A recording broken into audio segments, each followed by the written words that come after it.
Oi, bom dia, boa tarde ou boa noite. Caso você esteja vendo esse vídeo de noite, é um prazer conhecer você. Se você é novo aqui no canal e se você já acompanha os vídeos, é muito bom ver você aqui novamente. Hoje vamos falar sobre um anime de uma fantasma gostosa, uma irmã tomboy e um irmão fanboy. Eu sei que esse é um início bem sensal e bem genérico, mas confia que vai melhorar, porque, sinceramente, eu acho que o melhor desse anime nem é a história em si, são os personagens. E principalmente a Dara-san, que consegue ser assustadora, fofa, engraçada e gostosa tudo ao mesmo tempo. E eu realmente não sei como os caras conseguiram colocar tantas características de uma mulher que nem deveria estar viva. Mas enfim, Reiwa no Dara-san é um daqueles animes que, olhando de fora, parece que você já sabe exatamente o que vai encontrar. Uma fantasma, dois irmãos estranhos, um monte de situação sobrenatural, umas personagens bonitas e provavelmente alguma coisa completamente questionável acontecendo a cada 3 minutos. Só que depois de assistir eu percebi que o anime é bem mais interessante do que essa primeira impressão faz parecer. E boa parte disso vem justamente da Dara-san.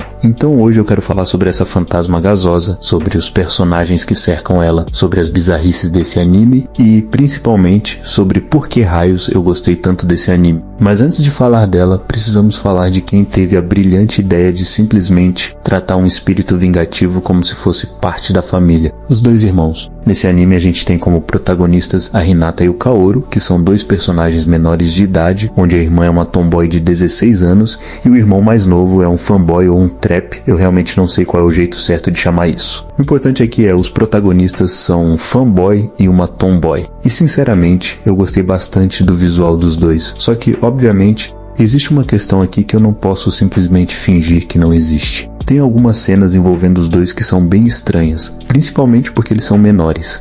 E sim, a Dara-san ficar andando pelada na frente de um moleque de 11 anos não é nem um pouco legal. Eu sei que posso estar dando uma de advogado do diabo aqui, se bem que pelos personagens que eu tento defender aqui no canal, defender coisa questionável já virou praticamente uma especialidade minha, mas acho que vale fazer uma distinção, porque pelo menos na maior parte das vezes, principalmente quando envolve o Kaoru, essas situações não parecem ser construídas com a intenção de sensualizar a relação entre eles. A própria obra trata aquilo com uma certa naturalidade e em vários momentos os personagens parecem muito mais preocupados com o absurdo da situação do que com qualquer outra coisa. Lógico que isso não faz as cenas deixarem de ser estranhas, só que é uma daquelas situações em que você assiste e pensa, irmão, quem aprovou isso? E 5 segundos depois está rindo porque a situação é tão absurda que você simplesmente não sabe mais como reagir. E acho que essa é uma característica importante de Reiwa no Dara-san. Ele consegue pegar situações que, no papel, parecem completamente bizarras e transformar algumas delas em comédia simplesmente pela reação dos personagens, porque eles não parecem entender que deveriam estar surtando. E isso fica ainda mais evidente quando a gente conhece a Dara-san, porque a mulher é literalmente um espírito vingativo de uma montanha amaldiçoada. Ela deveria ser uma criatura assustadora, aquela entidade que aparece no meio da neblina, olha pra você com uma expressão demoníaca, mata todo mundo e depois desaparece. Só que não. A Dara-san olha para os dois irmãos e parece que simplesmente esqueceu que deveria estar aterrorizando eles. Ela tenta fazer aquela entrada toda imponente de entidade sobrenatural. Eu sou o espírito vingativo dessa montanha. E os moleques só lançam um legal.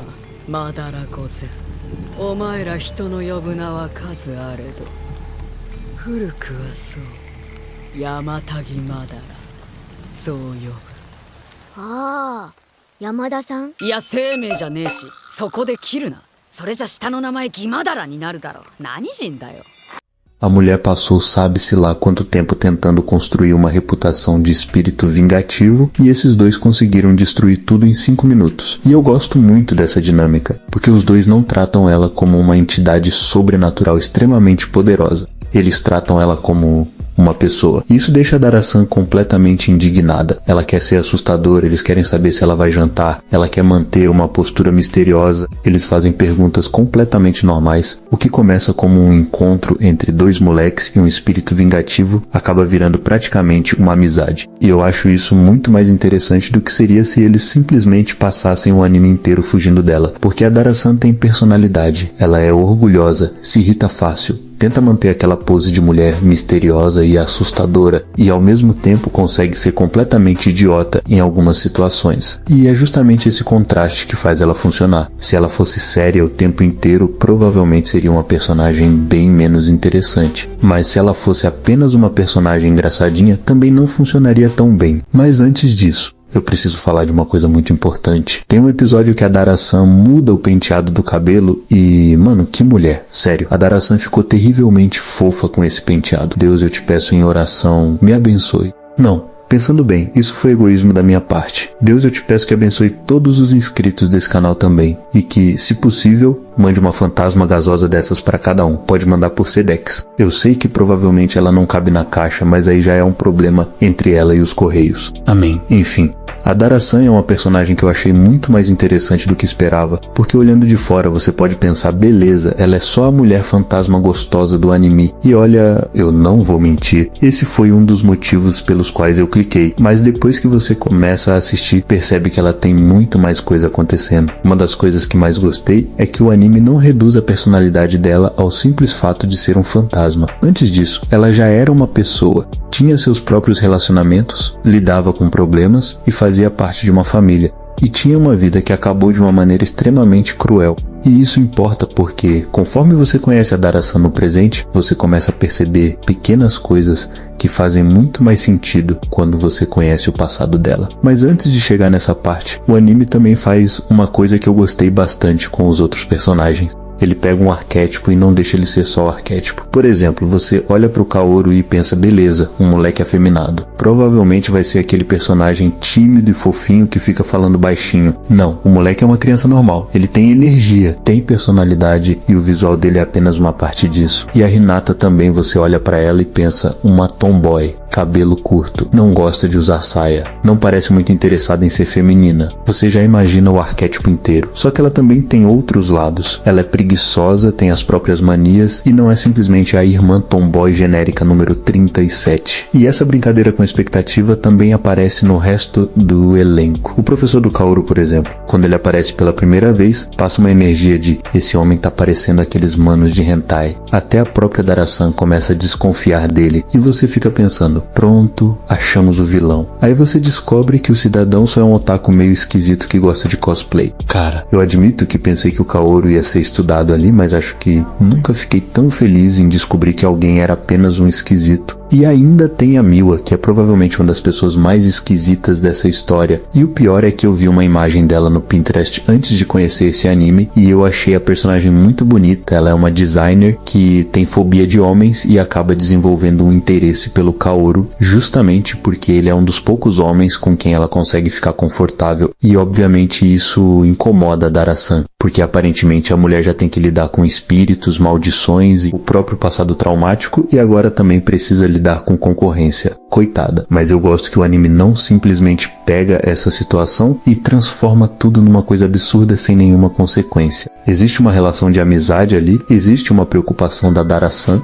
e no fim ela observa a situação e entende que não existe exatamente um problema naquele momento. E isso ajuda a mostrar outra característica legal da obra. Os personagens não são necessariamente aquilo que você imagina que eles vão ser. Não sei se isso é coragem ou se essa família simplesmente não possui instinto de sobrevivência. E eu gosto porque o anime não parece estar desesperado para provar que é engraçado. Ele simplesmente deixa os personagens interagirem. A Dara-san tentando manter a pose enquanto os irmãos tratam ela como uma pessoa normal já é engraçado o suficiente. E quando alguma situação realmente absurda acontece, a reação deles faz o resto. Só que existe uma coisa que eu acho ainda mais interessante, o anime consegue usar essa mesma Dara-san engraçada para contar uma história bem mais pesada. Porque em determinado momento você está assistindo Fantasma Gasosa e pouco depois o anime simplesmente olha para você e fala: agora você vai descobrir como essa mulher morreu. Era para ser engraçado. E não é. A história da Dara-san é bem pesada. Quando ela ainda era humana, Dara-san fazia parte de uma família ligada a exorcistas e tinha uma irmã gêmea. Por conta da situação dentro da própria família, ela acaba sendo afastada e excluída e assim, ela vai parar em uma vila. Só que acontece uma coisa meio irônica. Mesmo sendo rejeitada pela própria família, ela acaba sendo acolhida pelas pessoas da vila e as pessoas começam a gostar dela. E aí você já consegue imaginar onde isso vai parar, porque obviamente a história não ia simplesmente deixar a mulher viver feliz para sempre. Isso aqui é um anime de fantasma. A felicidade tinha prazo de validade e a vagabunda da irmã começa a sentir inveja da Dara-san, porque o rapaz musculoso de quem ela gostava não retribuía os seus sentimentos. E um detalhe, o cara era mais próximo da Dara-san. Logicamente, o cara sabe o que é bom, né? A situação vai ficando cada vez pior e eventualmente Dara-san acaba sendo morta. E é aí que ela acaba se fundindo com o espírito original da montanha e se tornando a entidade que a gente conhece. E sinceramente, essa parte me pegou muito mais do que eu esperava, porque você começa o anime pensando, vai ser só um anime com peitos voando e mulheres gasosas. E depois tá assistindo a morte da personagem pensando, caraca, o cara que pensou nessa cena não teve pena não? E o pior é que a direção ajuda muito. Essas cenas não são tratadas como uma simples exposição do passado. O clima muda, as expressões dos personagens ficam muito mais desconfortáveis, a atmosfera pesa, e principalmente a morte dela é muito mais brutal do que eu esperaria de uma obra que, até pouco tempo atrás, estava fazendo piada com uma mulher fantasma. É uma mudança de tom muito boa. Porque o anime consegue fazer você olhar para uma personagem que você estava tratando como piada e faz você perceber que talvez seja bem mais profundo do que isso. E isso muda a maneira como você enxerga ela. Aquela arrogância, aquela raiva, aquela necessidade de parecer assustadora. Tudo começa a ter um pouco mais de peso. E eu acho que esse é um dos maiores méritos de Reiwa no Dara-san. Ele não precisa ficar o tempo inteiro dizendo, olha como essa personagem é triste. Ele deixa você conhecer ela primeiro. Você ri dela, gosta dela, se acostuma com ela e só depois mostra o que aconteceu. Por isso funciona. E acho que foi justamente aqui que eu entendi por que continuei assistindo, porque minha relação com esse anime foi mudando aos poucos. No começo eu entrei pelos grandes melões da capa, não vou mentir, mas depois eu continuei porque realmente comecei a gostar dos personagens, da comédia e principalmente da história da Dara-san. Ainda não terminei de assistir o anime, mas se ele continuar com essa mesma pegada até o final, eu faço questão de ir ler o mangá, porque no fim das contas, esse é exatamente o tipo de anime que eu gosto. Aquele que você começa assistindo pela coisa mais idiota possível e quando percebe tá genuinamente interessado na história, porque vamos ser sinceros, se alguém chegasse em mim e falasse, Vetin, tem um anime sobre uma fantasma gasosa que mistura comédia, sobrenatural e terror e você vai gostar. Eu provavelmente responderia, que esse mamaco tá falando? Mas agora eu tô aqui fazendo um vídeo inteiro sobre ela. Então aparentemente funcionou. E no final das contas, acho que Reiwa no Dara-san é exatamente isso. Um anime extremamente estranho que consegue ser muito mais interessante do que parece. Tem cenas questionáveis? Tem umas escolhas que fazem você parar e pensar, rapaz, tá certo isso? Também tem. Mas ao mesmo tempo, ele conseguiu me entregar personagens que eu gostei, uma comédia que funciona e uma história que me deixou genuinamente curioso para saber o que acontece depois. E pra mim, esse é o maior elogio que eu consigo dar para uma obra. Eu entrei por causa da Dara-san, mas fiquei porque a história me prendeu. Agora, se você chegou até aqui esperando que eu desse uma nota para esse anime, eu não vou dar. Porque eu sou incapaz de atribuir uma nota racional para uma obra que me fez passar 10 minutos falando sobre uma fantasma gasosa. Então vamos simplesmente deixar assim, é bom pra caramba. Se você gosta de comédia sobrenatural, personagens estranhos, uma pitada de terror e, obviamente, mulheres peitudas fantasmagóricas, dá uma chance para Reiwa no Dara-san. E se você não quiser assistir pela história, faz igual a mim, assiste pela Dara-san, eu não vou julgar. E é isso. Se você gostou do vídeo, deixa o like, se inscreve no canal e comenta aí embaixo o que você achou dessa grande pérola. Um forte abraço, fiquem com Deus e até a próxima. Falou!